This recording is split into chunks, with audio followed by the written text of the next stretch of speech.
बातमी आहे शेतकऱ्यांसंदर्भात। पश्चिम विदर्भात शेतकरी आत्महत्यांचं सत्र सुरूच आहे। एकट्या जानेवारी महिन्यामध्ये पश्चिम विदर्भातील 80 शेतकऱ्यांनी आपलं जीवन संपवलंय।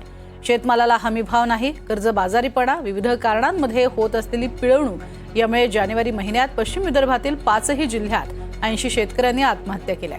यामध्ये यवतमाळ जिल्ह्यात सर्वाधिक 34 शेतकऱ्यांनी आपलं जीवन संपवलंय। अमरावती विभागीय आयुक्त कार्यालयाकडून ही माहिती मिळाली आहे। मागील वर्षी पश्चिम विदर्भात तब्बल 1151 शेतकऱ्यांनी आत्महत्या केल्या होत्या। यामध्ये सर्वाधिक शेतकरी आत्महत्या यवतमाळ जिल्ह्यामध्ये तब्बल 344 आत्महत्या झाल्या होत्या। आता पुन्हा 2025च्या सुरुवातीला शेतकरी आत्महत्येचं सत्र सुरूच असल्यानं चिंता व्यक्त केली जाते। ग्राफिक्सच्या माध्यमातून आपण पाहूयात पश्चिम विदर्भात शेतकरी आत्महत्या बघतोय। जानेवारीत पश्चिम विदर्भात 80 शेतकऱ्यांनी आत्महत्या केली। तर यवतमाळमध्ये सर्वाधिक 34 शेतकऱ्यांच्या आत्महत्या झाल्या।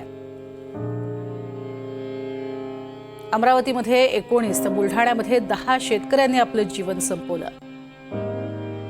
अकोल्यामध्ये 10, वाशिममध्ये 7 शेतकऱ्यांनी आत्महत्या केल्या।